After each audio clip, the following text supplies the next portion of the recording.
Prometheus and Chiron by Robert Alessar. Read by the author. Copyright 2018 by Robert Alessar. All rights reserved. Any unauthorized reproduction of this work by any means without the expressed written permission of the author and publisher is strictly prohibited. For Jacob and Kira. Tommy first saw the woman at the station in the evening as he waited to catch the train home. He had done some drywalling in a friend of a friend's house that day and was tired and sore as he waited. The job had been off the books so as not to endanger his disability benefits, and it was good to have the extra money. Quite apart from eking out basic living expenses, the supplemental cash helped pay for his medical needs. Tommy had injured himself some years before during a construction job on a 3-story building. The fall had not been as serious as it might have been, but 3 fractured lumbar vertebrae, with the addition of disc herniations and joint injuries to his right knee, had left him in chronic pain. He'd begun taking prescription opiates at first solely to relieve his agony. The extent of his MRI-revealed injuries had at least ensured that he never had to fight much to convince doctors that his pain was real. After a while, though, he'd found that the meds also made other aspects of life easier, and his dose had slowly but steadily increased. Tommy stood at the far end of the station, smoking a cigarette in the designated area. He had swallowed 2 extra blues on his way from the job, trying to take the edge off his soreness, to assuage his own jitters, and to relieve his psychic distress over when his next paying job might be coming.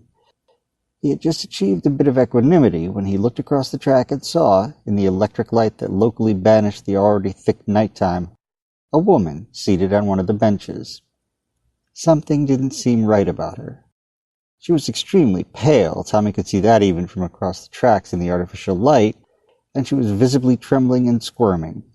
She didn't look healthy. That, however, was not the main reason for Tommy's disquiet. He felt a strange chill go up his spine immediately upon noticing the woman. It wasn't a pleasant chill, such as he used to get when oxycodone had just reached a good level in his bloodstream. It was rather the kind of chill he would occasionally feel if he turned on his bedside light and saw a cockroach scuttling away across the floor, fleeing from the sudden illumination. Tommy hated roaches. Whenever he saw one in his room, he couldn't help imagining that, at any time in the previous few hours, it might have been crawling across his body, violating his sleeping skin, perhaps traversing his torso, his arms, or even his face. An ongoing waking nightmare of his was that one day one of them would crawl into his ear, or his mouth, and he knew that he would wake up screaming. Why would glancing at this ill-appearing woman across the track arouse such a feeling? She did look poorly kept, it was true, and her clothes were ragged and threadbare. Tommy wouldn't have been surprised to learn that she was homeless, or at least in dire living circumstances. She didn't look like a street crazy, though. Her hair was pulled back into a reasonably neat ponytail, and though her clothing was old, it was well matched, and she wore both socks and shoes. Still, looking at her gave Tommy the creeps, and perversely, that kept him from looking away, as he suppressed his disquiet in deference to curiosity. The more he gazed at the woman, the more he thought she really was ill. She was clearly shivering, though the weather was warm. In seeming contradiction to her shakes, Tommy also thought that a sheen of sweat clung to her exposed skin. Could she be withdrawing from something? Was that what was happening? Tommy had gone through stretches when he'd been unable to get meds by legitimate or illicit means, and the experience had always been horrible and painful. Could this woman be a fellow user of opioids, aching for a fix but unable to get one, suffering the pain, the nausea, and the other rebound effects of no longer having a drug of choice in her system? When she bent forward with her arms across her belly, as if in response to a stomach cramp, Tommy became surer. She must be in withdrawal from something, and his personal experience with opiate deprivation made him think that they were what she lacked. Maybe he was being uncharitable. She might just have a case of food poisoning. But why would someone with food poisoning be anywhere but in the bathroom? No, he was probably right the first time. She was withdrawing from drugs. Part of him wanted to approach her. He even toyed with the thought of offering her 1 or 2 of the Roxys he always carried with him, just to ease her suffering, but that thought was quickly banished. Such a gift would mean fewer meds for him, and he wasn't sure how soon he would get more. He'd already had to sell some of his supply just to keep the lights on in his tiny home. Though he did feel pity for the woman, he knew that she could avail herself of emergency services and at least get detoxed at the hospital if she was truly in dire straits. Opiate withdrawal, he knew, was very unlikely to kill you. It could, though, make you wish that you were dead. Tommy wondered why no one close by, was offering to help the woman, or for that matter, why she wasn't asking. He might have expected to see her panhandling, given her physical appearance and clear discomfort. He certainly wouldn't let pride get in the way of asking for a handout if he were in withdrawal. His puzzlement grew when he saw a relatively well-dressed man walk by the woman not 2 feet away without so much as glancing in her direction. The man didn't skirt around her or regard her with disdain or disgust. As far as Tommy could tell, he didn't even cast an eye in the woman's direction. That was strange. Tommy's shivering spine became chillier, and oddly, though the electric lamp was bright and clear, a strange idea arose in him, that the woman was wrapped in shadow, an anti-light that defied humanity's best attempt at illumination. Why would he feel that way? She was just a woman sitting on a train station bench, apparently withdrawing from drugs. Why would he think that she was as disturbing and disgusting as a cockroach, or that she was cloaked in shadow? Was he projecting himself onto her, seeing what he might become someday if he continued his accelerating use of narcotics and then one day failed to obtain them? He imagined now that the shadow was spreading, but it didn't expand outward like an inverse glow. Instead, it oozed across the floor of the platform, flowing like thick syrup, working its way to the edge. Nor did it seep out randomly or uniformly. It headed directly toward the tracks, and thus directly toward Tommy. The woman, who had been hunched over as if in crampy pain, raised her head suddenly and gazed straight at Tommy, her pale, wide, dilated eyes staring at him in fear or desperation. The touch of her gaze was a shock, and Tommy had the disturbing impression that her widened pupils were larger than her entire head. He could stumble into those eyes, and within them it would be cold, dark, and endless. He could fall forever in those eyes. He stifled a shout of surprise and felt a panicky urge to run away. So distracted was he by this visual encounter that he didn't even hear the bells and the whistles of his arriving train. Then the engine passed in front of him, and eye contact was broken. Immediate relief flooded Tommy, as sweet as the first rush of oxy in the morning. Almost tripping over himself in his hurry, hampered slightly by his permanent limp, he boarded the train, all but knocking over a heavy-set woman who was trying to exit. He rushed to the first open seat on the near side, groaning unconsciously as he lowered himself into it. When the train pulled away from the station, Tommy felt a visceral release of tension, and he was almost giddy for the rest of the evening, as though he had survived some dangerous encounter. Tommy didn't ride that train again for almost a month, because the few odd jobs he took to supplement his benefits were in other directions from where he lived, and were closer to home. Then he landed a more enduring spot in a rising shopping center. It would still be off the books, his employer was very understanding about that, but would provide a longer and more secure source of income than was typical, as long as Tommy kept coming to work and doing a good job. That at least was no problem. Though he was in chronic pain and used opioids more or less constantly to keep it under control, Tommy was a hard worker. He rarely had complaints, and the few that he did tended to be personal rather than professional. The new job required Tommy to use the same train he had ridden almost 4 weeks before. Though his current quitting time was earlier in the day than for his previous job, the waning year ensured that it was nevertheless dark by the time he got to the station. Walking to the far end of the platform, Tommy took a pack of Marlboros from his shoulder bag, fished out a cigarette, and put it in his mouth. As he brought the lighter up, preparing to flick its flame into existence, he froze. There, across from where he stood with his unlit cigarette dangling from his lips, sat the same woman. He hadn't thought of her at all since the last time he had seen her, and he certainly hadn't expected to see her again, but here she was, sitting under the lamp, more mildly hunched over this time, but just as obviously in pain. The sheen on her forehead was perhaps a bit glossier, her hair a bit limper than before, but even that could have been a trick of memory. She definitely wore the same clothes that Tommy remembered from almost a month ago. The idea that she was homeless, and thus that this was her only outfit, flitted again through Tommy's mind. That thought was only tangential, however. Most of Tommy's awareness was preoccupied with resisting the surge of disquiet that now arose within him. The creeping revulsion he'd experienced upon seeing the woman before filled him again, and goosebumps rose on his arms. As he watched, unable to tear his eyes away, Tommy again had the impression that, despite the pallor of her skin, despite its clammy sheen, and despite the bright light almost directly over her head, the woman was shaded. She seemed in some strange sense to be farther away than she had been before. Tommy had felt reasonably well that day. It was his first day on the new job, and he was not yet as sore as he would surely be in the morning. Thus, he had not taken as many oxycodones as he often did when working. Now, as though he feared that the woman's pain was somehow contagious, he scrambled his hand into his right pocket, stuffing his lighter away at the same time.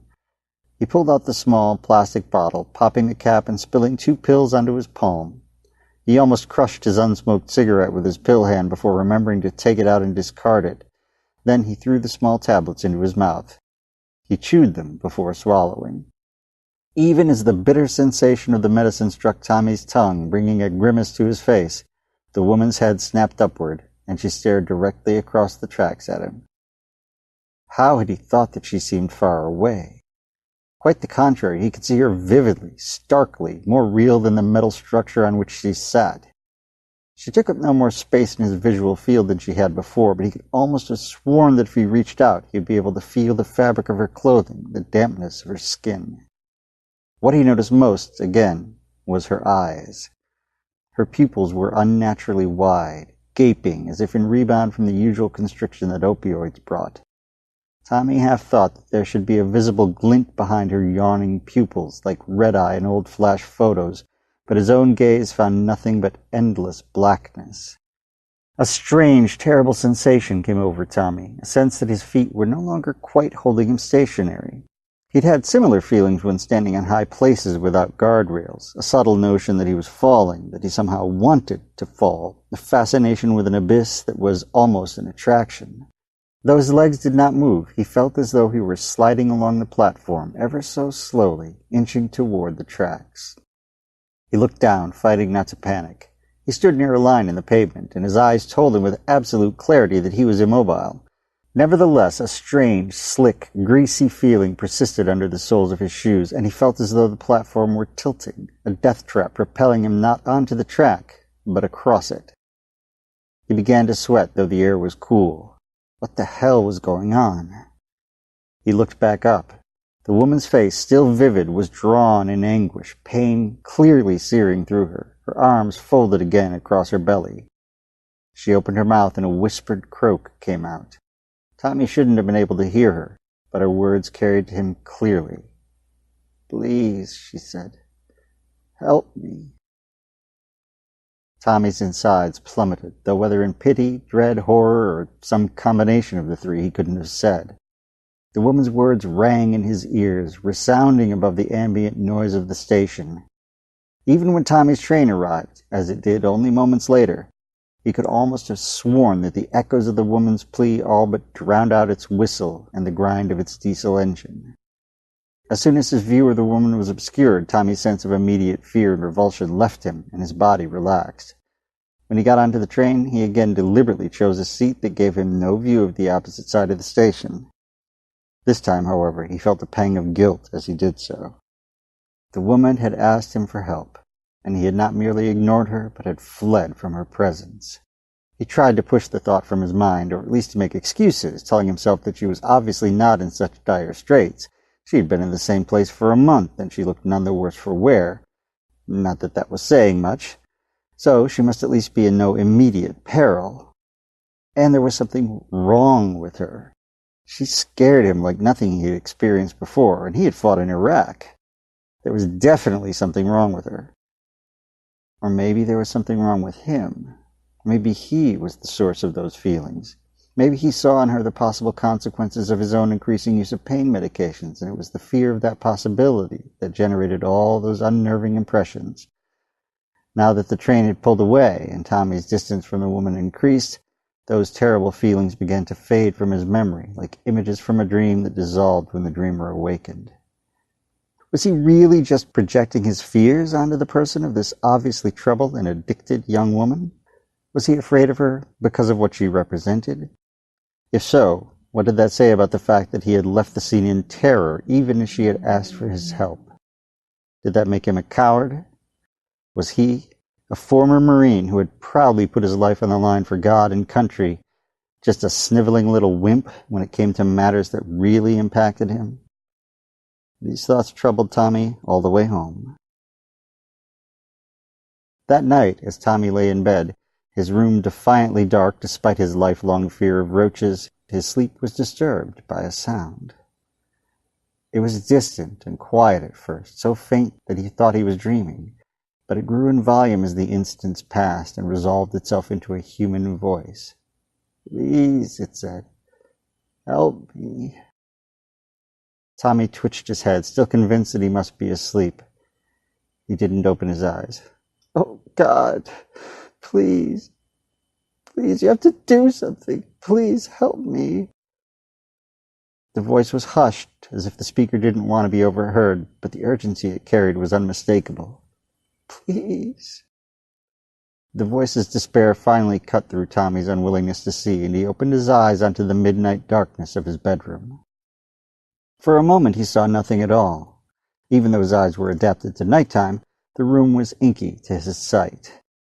Then, after what must have only been a few seconds, he recognized the vague shadows of his desk and his dresser, his ceiling light, and his closet door. These were faint, though, and he noticed them only in passing, for he was distracted by another presence. In the middle of his room, barely visible in the darkness, revealed almost entirely by the translucent pallor of her skin, was the woman from the train station. Tommy gasped and sat up in bed, inching away from her. How could she be in his house? How could she be in his room? "Please," she repeated, "you've got to help me." Though she was nearby, her voice sounded as if it were coming from across a vast gulf of time and space. She looked in Tommy's direction, but Tommy thought she couldn't see him. That she knew he was somewhere in that vicinity, but the darkness was deeper for her, and she could make out nothing clearly. "Please," she said, "whoever you are, I know you can hear me. I know you can see me. Please help me." Tommy was unable and unwilling to reply. This could not be happening. How was this woman in his house? What was she? The shadow she carried once again dimmed even the already dark room around her, and Tommy felt a chill returning. "Please," she said again, and her voice was higher now, though still distant and faded, her tone more desperate. What was wrong with her? What was happening to her? How could she be in his room? She exhaled a brief shriek and looked down at her legs. Tommy jerked in response to her scream, and without volition he followed the direction of her gaze. On the floor where she stood, the shadows which wrapped her were thickening and coalescing. She looked as though she were standing in tar that had developed a mind of its own and was flowing about her feet, embracing her ankles, making its way up her legs. Though darker even than the nighttime around it, somehow it stood out vividly and visibly. What? There was something wrong with the way the tar behaved. It didn't move like a liquid, which was obvious, of course, since liquids didn't flow uphill, but there was more to it than that. In the dim light of his bedroom, Tommy noticed glints of other movement within the shadow's substance, as though lustrous pebbles were immersed there, being carried along with its flow, but also changing direction erratically as though mixed by eddies in the current. Now it groped past the woman's knees, making its way under her dress. Her words gave way to grunts and shrieks as she was increasingly encompassed. She seemed unable to move her feet, because though she shook her knees and twisted from side to side, she didn't so much as shuffle in any direction. Watching the liquid, Tommy shuddered to think of where it now was on her body. He expected her to try to swat at it, but instead she lifted her hands, pulling them away from the shadow as it flowed out and around the lower verge of her skirt, apparently having taken over the entire space within. "No," she said, finding words again. The material of her skirt shuffled and waved as the shadow encroached upon it, and Tommy's vision became clearer. He saw, to his horror, that the glints in the shadow were not pebbles at all. Within the dimness that now made its way up to the woman's waist, and which seemed poised to swallow her whole, were thousands upon thousands of cockroaches. They were somehow alive and moving freely within the viscous shadow, scuttling along the woman's clothing, along her shoes, and along her skin beneath, everywhere in her body that the shadow had already reached. She screamed now, and though Tommy didn't know whether he was responding to her voice or to what was crawling upon her, almost to her head, to her eyes and her mouth, Tommy screamed also. The scream awakened him. Tommy's eyes snapped open to reveal that his room was just as dark as it had seemed a moment ago. He felt himself breathing heavily and quickly, and for a time could not understand why the woman no longer stood nearby. He scrambled for the bedside lamp, knocking his wallet onto the floor in the process, and had to fumble for a few seconds to get the light on. A part of him was certain that the lamp would have burnt out, that he would be trapped in darkness, forced to leave his bed to turn on the ceiling light, and that as he walked across the room he would feel a terrible, moist crunching beneath his bare feet of countless insect bodies. His lamp, however, came on as soon as he turned the switch, clearly illuminating his entirely bare floor. No creature of any kind was visible in its light. Tommy's breathing immediately slowed. It had been a dream. It had just been a dream. The woman had never been in his room. There had never been any roaches. He had been asleep, his mind clearly troubled by the strange figure on the platform and the bizarre sensations he had associated with her. His spine and his right leg ached. He reached for the bottle on his table near the lamp.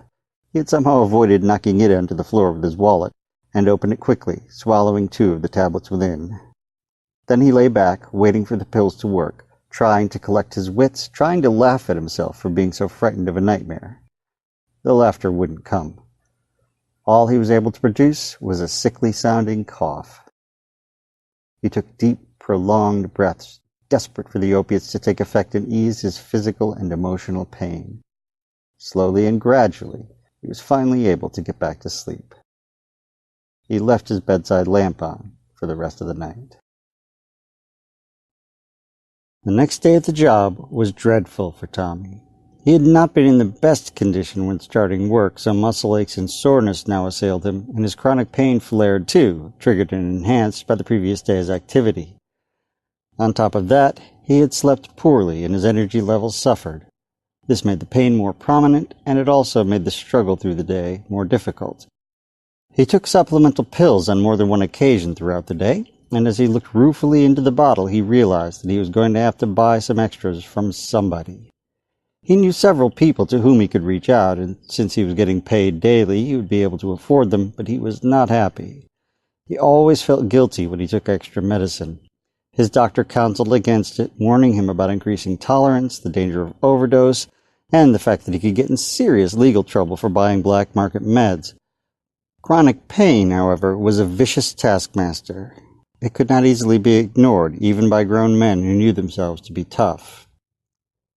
Tommy trudged from the bus to the train station at the end of that difficult day, his body aching despite his meds, and his mind almost a blank. He had started the morning thinking about his nightmare, but it had rapidly faded in response to the demands of labor and discomfort. As he stepped onto the platform, though, his newly purchased ticket in his hand, he found his eyes immediately drawn across the track to the far end, to the smoking section. The woman was there, under the street lamp, her form pale and emaciated in the broken dark of the early night. Tommy forced himself to continue walking, pulling a cigarette from his pack as he reached the smoking area. He tried not to look at the woman, but could not help glancing out of the corner of his eye. She was shivering again, and her hands were in fists at her sides, but she was not clasping her gut as she had been before. Perhaps she was getting better, coming to the far end of her withdrawal. She certainly ought to be. It had been going on long enough. Tommy consciously forced himself to face away from her as he lit a cigarette, though it required a serious effort of will. His gaze felt pulled in her direction, but this was not an urge he wanted to indulge. As he drew his first drag, Tommy berated himself, calling himself a coward. Why was he frightened of a poor, desperate, homeless woman on a train platform? Because he had imagined her wreathed in shadow, a projection of his own fears? Because he'd had a nightmare about her? It was pathetic. Still, he kept his eyes away from the tracks. When he was halfway through his cigarette, Tommy gave a slight jump as a voice came on the station loudspeaker, penetrating enough to cut through all conversation. It was a recorded message, a woman's voice, and it said, "Attention, please. All northbound and southbound trains are delayed due to signal problems. Expect delays of 30 to 45 minutes." The message was repeated, first in Spanish, then in Creole, then once again in each of the three languages, to groans and grumbles all around the platform.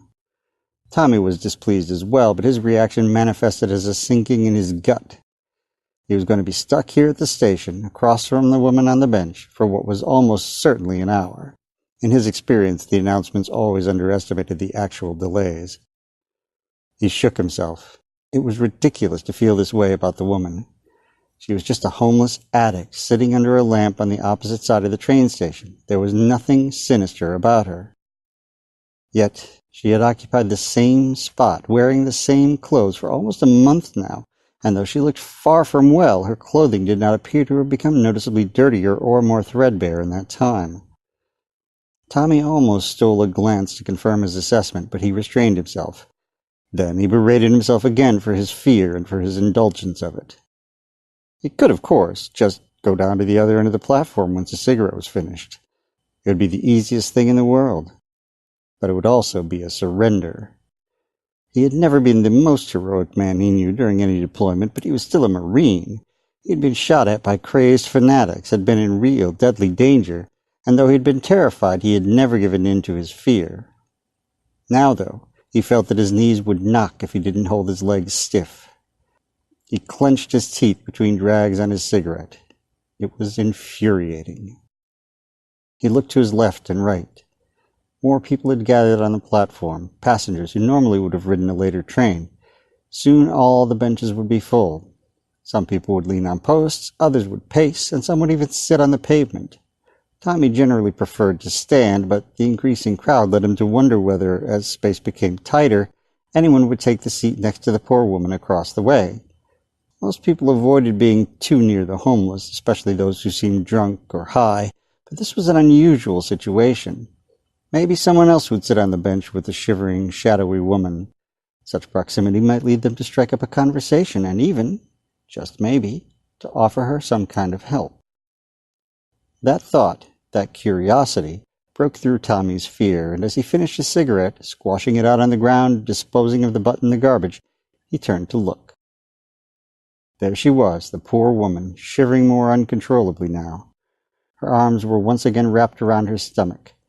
She leaned forward, her head down, facing the pavement. No one sat near her.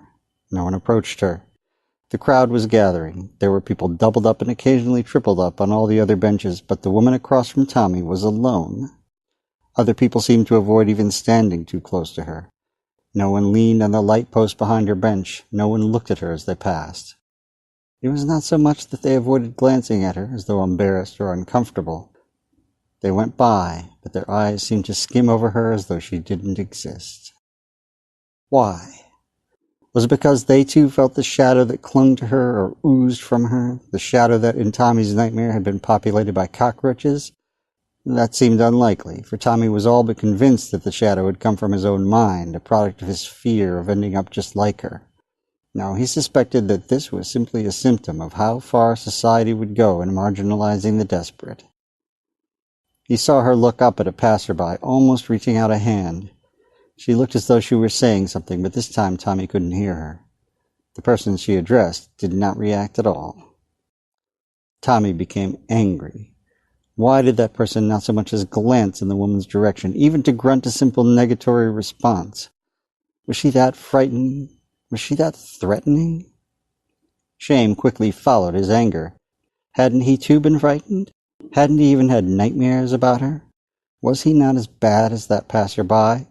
Or was he even worse, since he had some sympathy for the woman's predicament, understood a little of what she must be going through, but was still so scared that he didn't want to look at her? He watched the other side of the track a while longer. All the benches on that side were fully occupied except for the one on which the woman sat. She suffered alone, clutching her sides, alternately hanging her head forward and stretching it back, as if to work out a kink that couldn't be conquered. She was a pariah, an outcast, and no one even wanted to sit next to her. Tommy gritted his teeth and grunted aloud. This was intolerable. He was not going to let his own fears lead him to allow this poor woman to sit alone on a bench while so many others were nearby. There might be nothing he could do for her, but he would at least, for a few minutes, give her a bit of company. He walked to the stairway, then limped up to the bridge over the tracks and down to the other side. By the time he arrived at the opposite platform, his heart was pounding, and it was not merely because of the exercise. He couldn't help but recall his dream from the previous night, the shadow that had attached itself to and attacked the woman, or that came from within her. He couldn't help but think of the roaches. The only thing worse than seeing them on her would be seeing them on himself. He found himself slowing down as he approached the smoking area on that side of the station, and he had to force his legs to keep moving. He had already taken too many extra meds, so he wasn't going to take any more, but he wished he had them to spare. He could not yet see the woman through the crowd, but was that shadow on the ground beyond the next gaggle of travelers a normal shadow? Or was it that tarry, active dimness that seemed to have sought him out, and that in his dream had begun to devour the woman? He shook his head. There was no such shadow. His imagination, his fear, and probably the effects of his medication had made him see such things. He knew that opiates weren't supposed to make people hallucinate, but scientists didn't know everything. Maybe in some individuals, in some situations, opiates could make someone see things that weren't there. Tommy found that he had stopped walking before clearing the last cluster of people that blocked his view. Was he doing something foolish? Something reckless? Maybe what he had seen wasn't a hallucination. Maybe there really was something wrong about the woman. She was always in the same place, always in the same clothes, always seeming to experience the same thing. That couldn't be normal, could it? And the shadow he had seen, what about that? Could it be real? No, it didn't make sense. Shadows were just what happened where light was blocked. They weren't liquid, they didn't have the ability to move on their own. The very idea was ridiculous. But what would he do if he came close to the woman and the shadow was still there? What would he do if it began to ooze across the floor of the platform toward him? What would he do if it reached the ground at his feet and he saw it flow over his shoes and begin to crawl up his legs, 1,000 cockroaches coming along for the ride? No, this was insanity. He needed to go back. Marine or not, he was not equipped to deal with such things, even if they were in his own head. God forbid he should break out screaming on a crowded train platform. Just as Tommy was about to turn and return to the stairs, several people in front of him shifted, and his view of the woman cleared. He heard himself draw in a gasp, expecting to find something horrifying, but all he saw was a thin, frail form, worn beyond her years, shivering and groaning on a bench in a train station. There was no unnatural shadow. The light above the woman cast her partial silhouette on the ground at her feet, but there was nothing strange about it. In places her skin glinted as if with a sheen of sweat, but in that also there was nothing inexplicable. Tommy let out his breath, and the tension drained from his body. She was just a normal woman, homeless or nearly so, her life brought low by addiction. He might not be able to do much for her. He knew that people in such straits for the most part had to save themselves, but he could at least show her that she was not completely shunned. He walked forward again, approaching steadily, keeping his attention sharp for anything uncanny. He gave his fear the concession of walking behind the woman's bench instead of approaching from the front, and as his shadow crossed her, he felt a shudder, as though he imagined the roaches could use that shadow as a bridge to hurl themselves onto his body, infesting and infecting him. No such transfer happened. Tommy reached the far end of the bench, walked around it, hesitated for a moment, then plopped himself down, twitching just a bit as he touched the cool metal. He glanced to his side. The woman didn't seem to have noticed his arrival, wrapped as she was in her cloak of misery. She shivered and hunched beside him. It was not extreme, and a person unfamiliar with opiate withdrawal might not recognize that she was doing anything other than bracing herself against a slightly chilly breeze. Tommy, however, was all but sure he knew what she was experiencing. She still didn't react to his presence, so he looked away across the tracks, back to where he had been standing only minutes before. Finally, after a further pause, still not looking at her, he said, "Boy, these trains, huh? It seems like twice a week something goes wrong with them." You think they'd be able to figure out what keeps happening and stop it, wouldn't you? He tried to sound jocular, but he could hear his own anxiety, and it irritated him. In any case, the woman didn't seem interested in his words. She simply sat there, shivering slightly and clenching herself. Tommy waited through the uncomfortable silence and was just about to say some other inane thing when the woman spoke. "You really can see me, can't you?" she said. Tommy turned his head slowly to face her and found her looking back at him. He expected to be frightened by her eyes again, but though her pupils were quite dilated, they looked just like normal enlarged pupils. Similarly, her skin, though pale and clammy-looking, was not wrapped in shadow nor crawling with any kind of insect. Even her hair, far from neatly styled, did not look as bad as that of many homeless people Tommy had observed. "Of course I can see you," he replied simply. The woman, still shaking, shrugged and said, "Almost no one else can." Tommy looked away, embarrassed for his fellow human beings and for his own recent urge to avoid approaching her. "I'm sure it seems like that sometimes," he said. "People don't want to think about the fact that there are other people who are in trouble, who might need help. If they did, they might feel like they ought to do something." "No," the woman said, "I don't mean that. People don't just ignore me. They really can't see me. I thought that you could. I thought you saw me a while ago. I don't know how long. And then last night you were back, and I thought you could see me again." "Of course I could see you," Tommy repeated, "and I'm sure that everyone else can too." "No, they can't," she said. "Really, it's true. No one else can see me." Tommy looked around at the others on the platform, none of whom seemed to be paying attention either to the woman or to him. Each waiting traveler was in his or her own world, many of them with faces turned toward smartphones, some with earplugs in. A few were engaged in heated or amused discussions regarding the inconvenient lateness of trains and how unreliable they were. Tommy sympathized, but he also felt a small degree of contempt for their self-absorption. He gently shook his head and decided not to contradict the woman. Instead, he asked, "Why do you think no one can see you?" "Because I'm dead," she replied. Now Tommy looked at her again, his eyebrow cocked and his head tilted, caught completely off guard. She must have been using something other than opiates if she was saying things like that. Or maybe she had been mentally ill already and used drugs for comfort, for self-treatment. He'd heard that there were such people and that many of the homeless fit into that category. It seemed safe to dismiss the possibility that she might be correct. What do you mean?" he asked.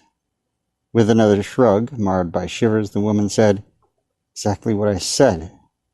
I'm dead, and almost no one else can see me."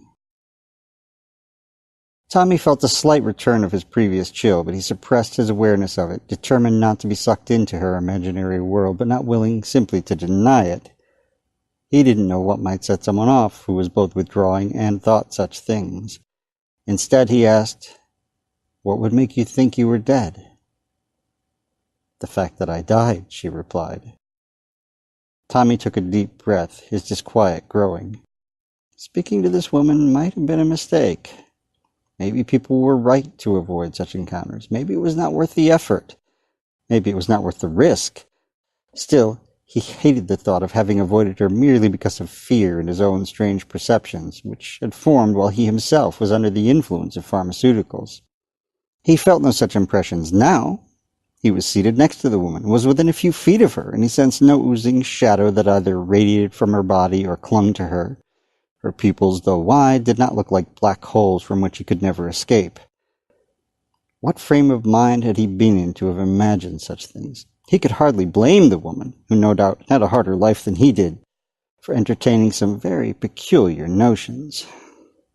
Deciding to avoid being dismissive, but also to try to be rational, Tommy asked, "If you're dead, how could you be sitting here?" The woman suddenly bent forward and gave a groan. Apparently an abdominal cramp had interrupted her contribution to the conversation. Tommy was prepared to repeat his question once the cramp passed, which thankfully only took a moment, but she seemed to have heard and remembered it, because when she was able to sit back up, she spoke with slight breathlessness and with minimal hesitation. "I don't really know," she said. I guess it's because of how I died. and what I did before I died. Curious despite himself, and still filled with doubt regarding the woman's sanity, Tommy asked, "Why? How did you die?" Now the woman was gripped by some other pain as she stretched her head back, extending her neck to a degree that looked almost dangerous, her legs sticking out in front of her, straight at the knees and tense. Tommy felt a new surge of fear, but his sympathy was stronger. He thought he recognized the signs of a bad back spasm. The woman groaned and breathed a small sob, tears streaming from the sides of her closed eyes. "Oh my God," she said, "I can't take this anymore." Her proclamation was not exactly a shout, but it was certainly not quiet. Yet Tommy noticed, to his surprise, that no one glanced in her direction, or jumped, or otherwise reacted to her pain-filled words. How was it that no one so much as looked around at the sudden outburst? Were these people really that good at minding their own business? That was not what Tommy would have expected. He had always found his fellow humans to be unhesitant, if not exactly unashamed, voyeurs. Every accident on the road, every public argument by a couple, every fist fight, every minor disaster always drew at least a modest crowd of gapers. Morbid curiosity was one of the near-universal attributes of the species. Not a single head turned in the direction of the bench Tommy shared with the woman. Not a single surreptitious glance was sent their way. How could that be? She couldn't be telling the truth, could she? No, that was impossible. Such things didn't happen. There were no ghosts in the real world. The dead were buried or burned or occasionally disposed of in other ways, but they did not come back to sit on train station benches at night. He thought of the shadow he had seen, both when awake and when dreaming, the darkness that had clung to the woman and crawled along the ground. The worst of the woman's paroxysm seemed to pass, and as she caught her breath, she said, "I abandoned my daughter." Tommy, whose thoughts had drifted from his question, asked, "What was that?" "I abandoned my daughter," the woman replied, her snappishness presumably born either of pain, of frustration at having to repeat herself, or of the discomfort of the subject. "I left her. I couldn't take it anymore. She was only 4 years old, and I'd been trying to get along. But my mom was no help. She never has been. And my boyfriend left me when I got pregnant. I couldn't keep a job. I was on public assistance, and I knew I wasn't going anywhere. I couldn't take it." After her brief, intense flood of words, the woman went silent again, clutching her abdomen once more, groaning. Tommy, sympathetic and sad and not sure what to believe, if a person thought she was dead, how could one discern the truth of her other claims, nevertheless wanted to find out more about her, what might make her believe that she was dead.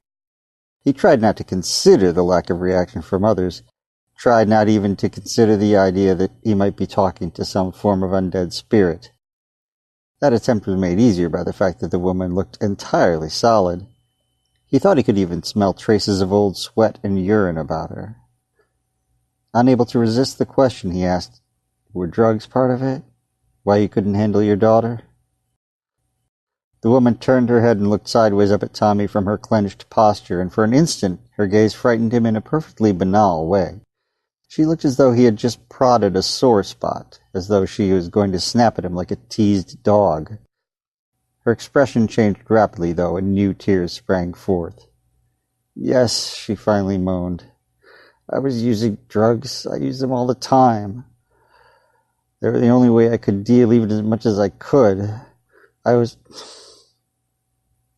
tricking myself out to get money for drugs, and I stole sometimes. I didn't buy good things for my girl. She didn't have anything good. Whenever I could get money, I'd do pills or drugs. I was a terrible mother. I knew she'd be better off without me. So one day I'd gotten some extra money and I used it to buy heroin. Not food, nothing for her, just heroin. And I told her I had to run out to the grocery store at the corner, but that I'd be back in a little bit, and I left her playing in that stupid little living room. But I didn't come back. I took the bus here to the train station, and I waited for one of the passenger trains to come. You know, the Amtrak ones, not the commuter ones. I figured I'd try to sneak on or get some guy to pay for my ticket in return for letting him fuck me. There's always guys like that, even for someone like me. And while I was waiting, I went into the bathroom and shot the heroin. All of it. Then I came out here on the bench to wait, but it was more heroin than I thought, or it was stronger than I thought. Or maybe I just figured I didn't deserve to live. And I didn't. I died. Right here on this bench. Tommy felt his eyebrows raised, but he also felt a disconcerting blend of sympathy and disgust at the woman's tale. It couldn't possibly be true, of course. Well, the part where she thought she had died couldn't be true. The rest of it sounded all too believable. He'd often wondered why life was arranged so that the self-destructive were so easy to fool, to take advantage of, and most particularly so fertile. With that thought, he asked, "Whatever happened to your daughter?" "I don't know," the woman answered. At first Tommy thought that her vehemence was born of outrage at his curiosity, but he quickly realized that she had been stricken with another spasm while trying to answer, for even as the words came out, she clenched her entire body and hunched forward again, grunting as she did so. After a moment, when she had regained some form of equilibrium within her pain, she repeated, "I don't know. I'm here. I'm dead. I've been here ever since I died. I don't know what happened to her. I don't even know if she's alive." Tommy, not sure if he was humoring the woman or if some part of him was willing to entertain the reality of her story, asked, "How long ago was that?" The woman's spasm seemed to relax, for she straightened up just slightly.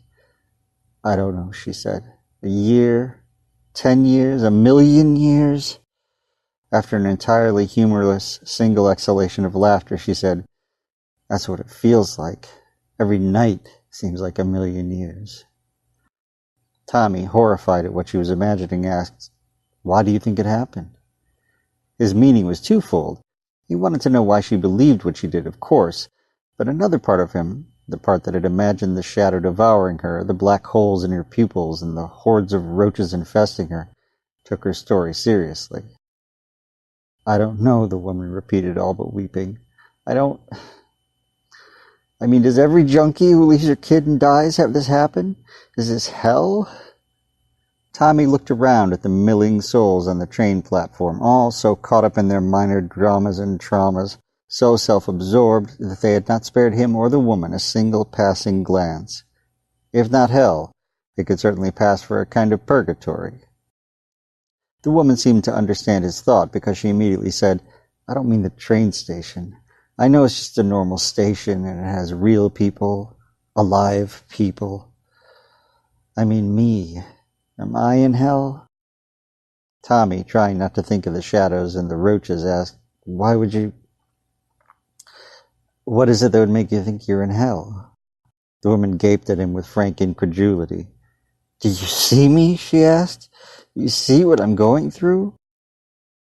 "You look like you're withdrawing," Tommy said. The woman grunted. She seemed to have, ironically, hit a brief lull in her symptoms. "You can say that again. I'm withdrawing. I'm withdrawing every night. I start when it gets dark, like I just went cold turkey, and after sundown all the drugs are completely out of my body. And it gets worse and worse over the night. By midnight I'm starting to puke, and before morning I've pissed and shit and puked all over myself. And there's blood in my puke, and I feel like I must have thrown out my own guts, and I can hardly breathe, and everything hurts so much that I want to die. But I'm already dead. Every night it happens." Tommy, trying not to imagine the prospect of going through withdrawal repeatedly and endlessly, asked what he thought was a rather obvious question. "You said every night. What happens during the day?" "I go away," the woman replied. She sounded breathless and had begun to shake again. "Go away?" Tommy asked, trying to suppress his empathy, for her discomfort was almost physically painful to watch. "I disappear or go to sleep or something," she said. "I guess it can't happen during the day, so it doesn't. It can only happen at night. So I just fade out during the day like I'm going to sleep. But then every night, as soon as it's dark, it starts over again." "Why would that be?" Tommy asked. He expected the woman not to know. Whether she really was a ghost or just psychotic, how could she know the rules of such a punishment? But she at least seemed to have some idea, and she answered, "Because I don't think it can come out during the day." "It?" Tommy asked, and a memory of shadow passed through his head again. He feared that he ought not pursue this line of inquiry, should not hear more, whether the woman was dead or just crazy. Some forms of insanity could be contagious. "The thing that keeps me here," she said, and she looked sidelong at him again through her shivers. Her eyes were large and dark, her face haunted by fear. "I don't know what it is, whether it works for God or the devil, or if it's older than both of them. I think I'm stuck here because I died the way I did, and I did it here. I think maybe it's this place that made me have this keep happening." "What do you mean?" Tommy asked, surveying their surroundings, a shudder running through him. "I don't mean the train station," the woman said, also looking around, even as a grimace crossed her face and she stretched backward again. "I think it's something that was here from way before the train station. Maybe even from before there were people. I think it's bad. It's horrible. It likes to hurt people, to hurt things, to hurt anything.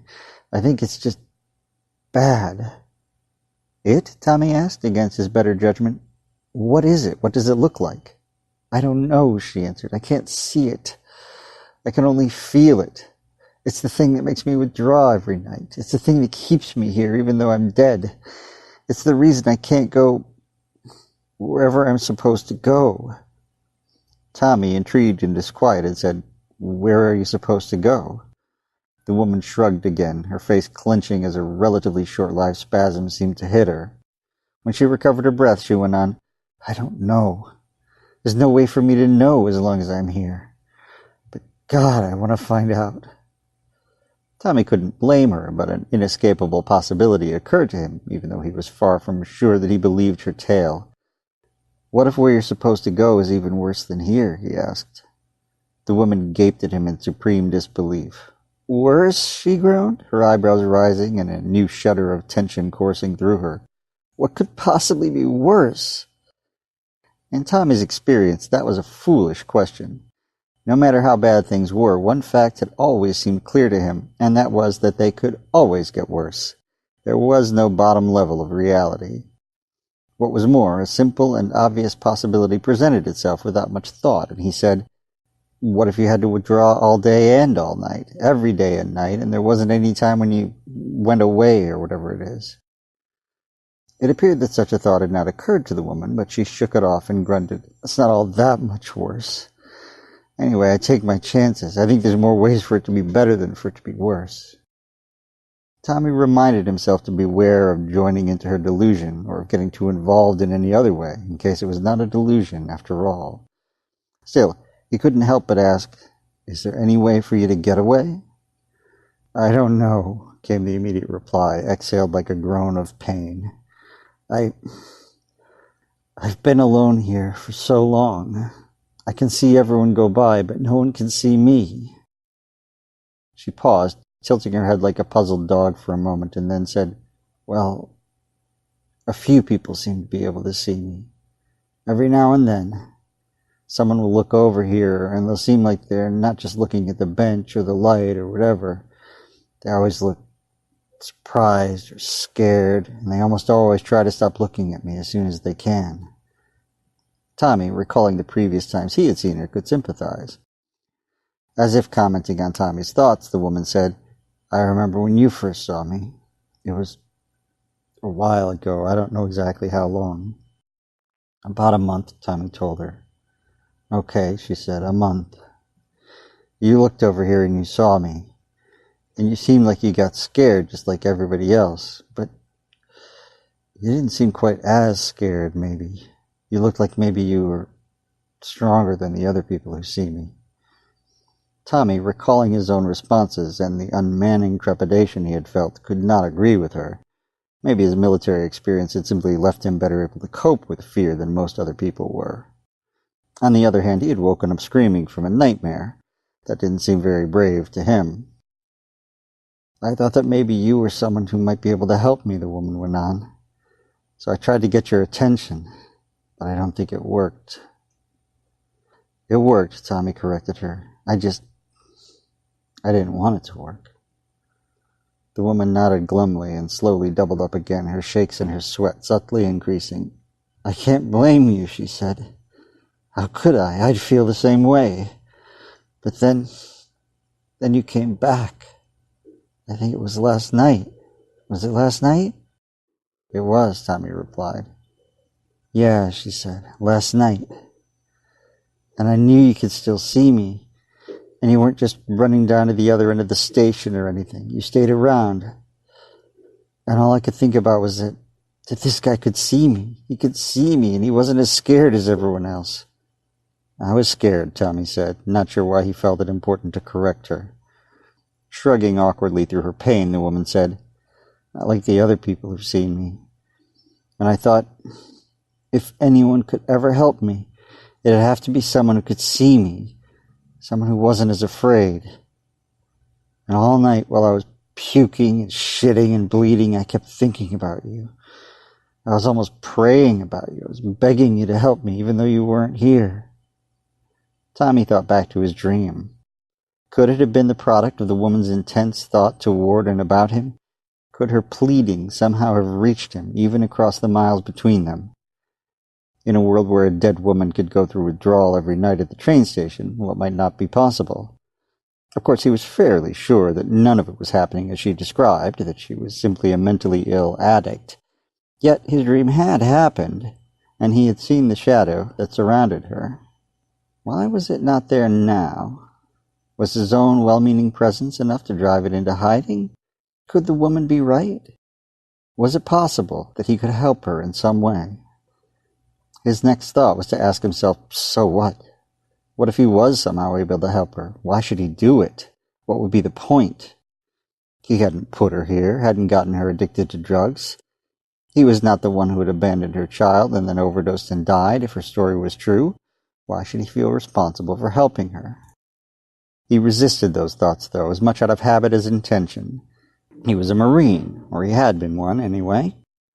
He had put his life on the line for ideals, and though he had never been the most charitable, the most giving person in the world, he had also never ignored someone in flagrant need within the reach of his arm, not as far as he could remember, not when there was anything he could do to make someone's life a little easier.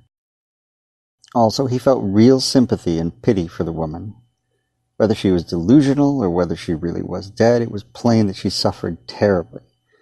He had probably started on opiates in a very different way than she had, but the physical and mental effects were still similar.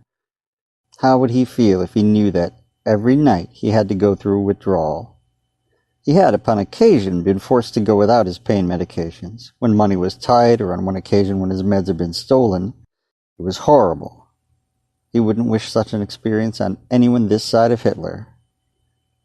Well, he finally muttered aloud as the woman fought against what seemed to be the first in a series of dry heaves. What can I do to help you? I mean, would it make any difference for me to call an ambulance? The woman gaped at him, waiting for a gag to pass before she said, What would that do? They can't see me, and I'm already dead. Right, Tommy said, unable to deny the internal logic. So then how could I help you? The woman's face was drawn with resisted pain, and she struggled to say, I think maybe if I could just stand up. Tommy felt himself cock his head. Stand up, he repeated. What do you mean? Well, I can't seem to stand up from where I am, she replied. I can't stand up. I can't lie down. I'm just stuck sitting here where I am while I go through everything every night. I can lean forward and lean back. I can stick my legs out or curl them under, but I can't get my stupid ass up from the seat. Tommy, unable to resist, asked, Why? How the hell should I know? The woman replied with some real heat. Maybe because I died sitting here? I don't know, but I can't lift up. So you think if you were able to stand up, you might be able to just walk away? Is that it? I don't know, she said. Maybe the thing that's holding me here needs me to be sitting down. I don't think it can move from where it is. Why? Tommy asked again. "I don't know," the woman said, and this time Tommy felt that her vehemence was purely due to frustration. "I don't know what it is, and I don't know why it keeps me here. It just does. And it doesn't seem to be able to go anywhere else."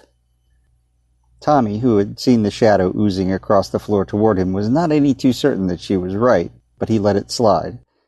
She had more experience in this than he, and in any case, the shadow was not currently in evidence. Also, if she was having a delusion, and if she was able to break the constraints that she imagined upon herself, then maybe it would free her in some other sense. Tommy didn't think it would cure her. That was ridiculous. But it at least might let her feel that she could go and seek help. "Okay," he said with a sigh, feeling as though he had agreed to undertake a Herculean task. "What do you need me to do?" Just help me try to stand up," she said. "How do you want me to do that?" Tommy asked. "Do you want me to, push you or something?" "No," she said, stretching back again, her neck twisting painfully. "No, if I just fell onto the floor, I might not be able to get up from there. That could be even worse. Could you maybe just help to pull me up, from in front?" Tommy, strangely more nervous about touching the woman's hands than he was about pushing at her back, nevertheless nodded, and he rose to his feet, his own back groaning in protest. As he reached his full height, he asked, "What if I can't touch you? What if I can only see you? I mean, if you really are dead?" He saw a flicker of fear and doubt cross the woman's face, but she shook her head and said, "It won't matter.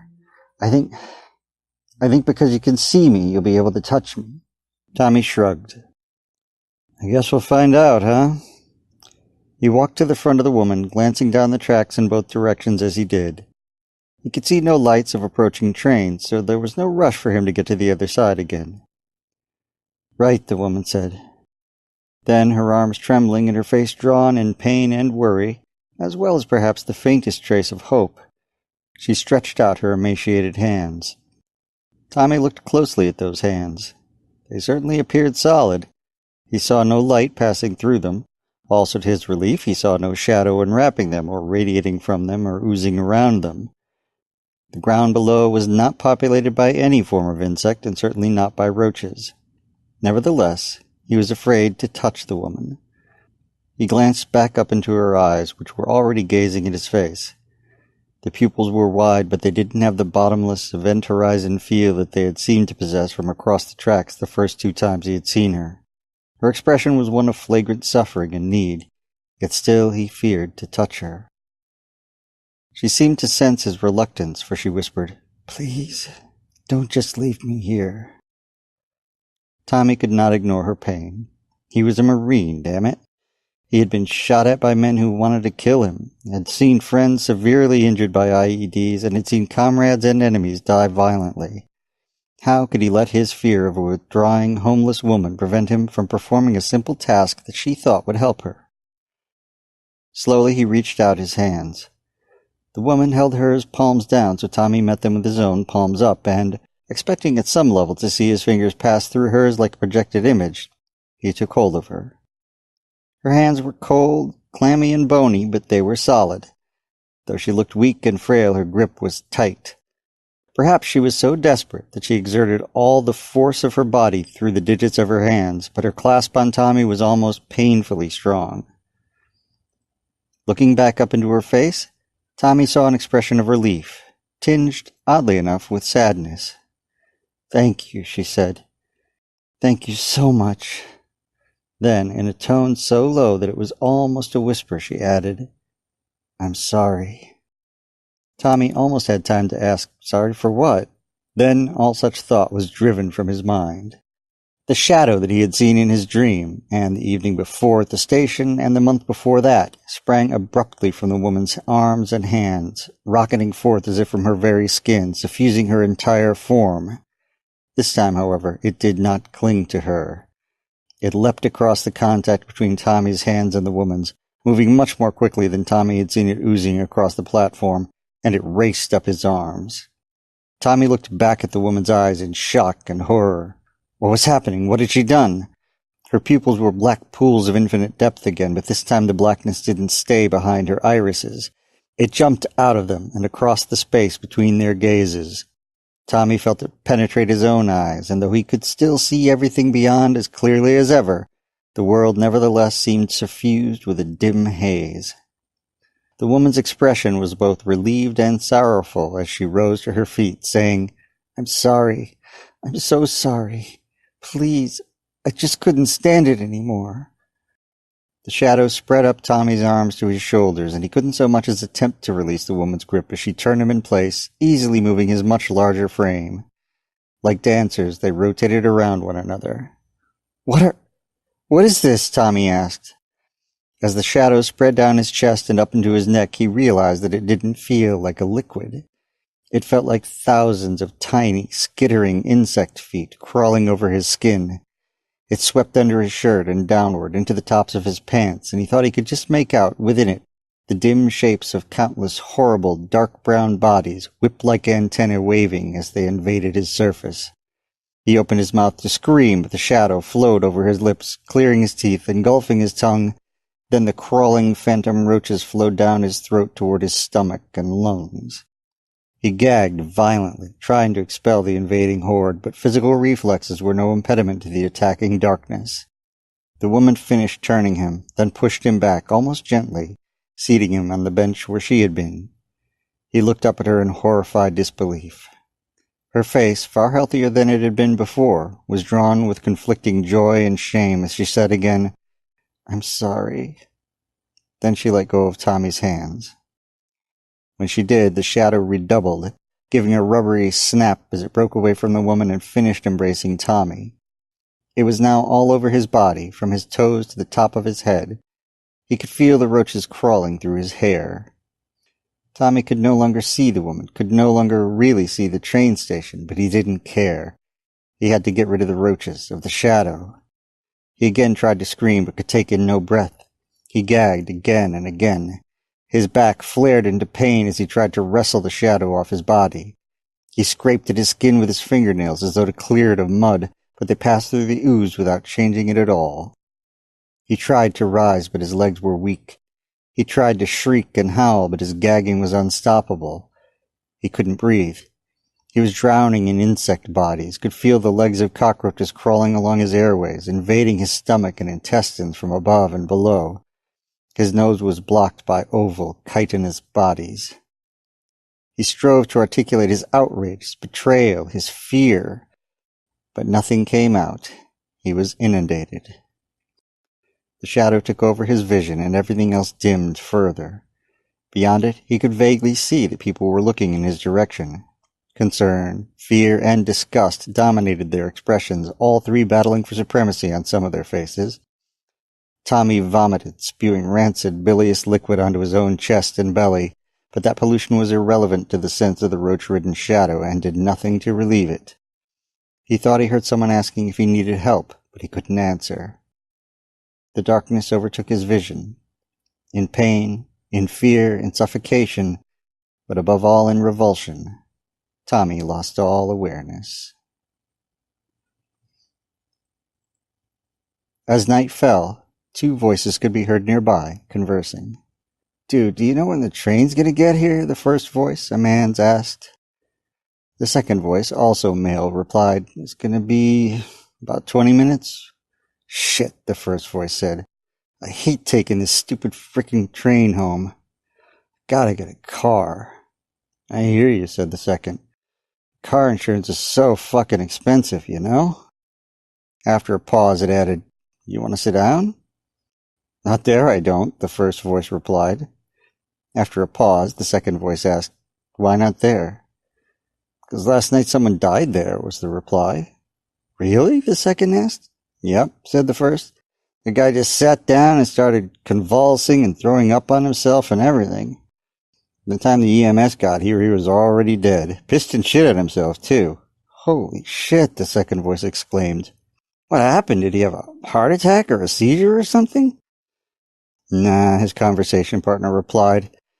"I think it was a drug overdose. At least that's what the EMS guys were saying. I guess his pupils were like tiny when they found him. I don't know." "Holy shit," the second voice repeated. "Why would someone do drugs on a train platform?" Who knows, the first voice said. I guess if you're an addict, you'll do it wherever you can. Anyway, I don't want to sit where that guy was. Who knows what kind of diseases he had, and he shit and threw up all over the place. Wow, yeah, the other said. I don't blame you. As nighttime solidified, Tommy came to full awareness and his vision returned.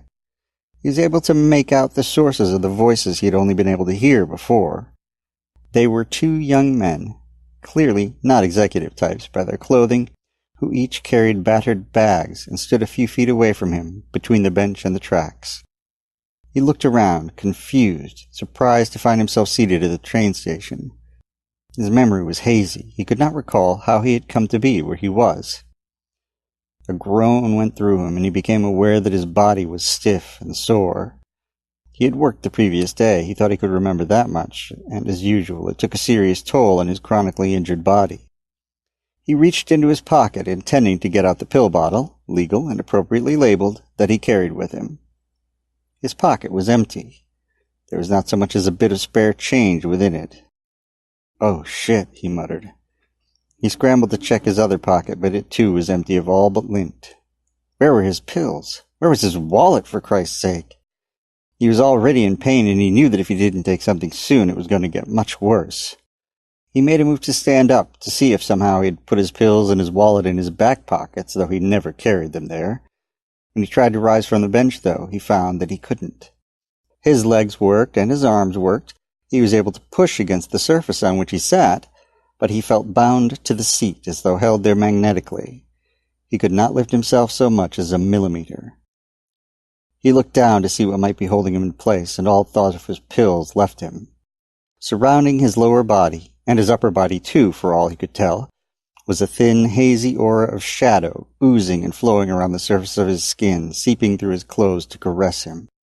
Within it, where the light from the lamp behind him struck most strongly, Tommy thought he could see the occasional shapes of cockroaches. He let out an involuntary yell of surprise, and he scrambled even more aggressively to get to his feet, to get away. He made no more progress than before. He swatted at the shadow, but it was unaffected by his assault. He scraped at it as though trying to remove grease from his skin, but though his pant legs caught in his fingernails, the shadow was unperturbed. Tommy shrieked now, and he looked up at the men nearby. Their conversation continued, but Tommy paid it no mind. They were looking at each other and around the platform, but they were not giving any attention to him.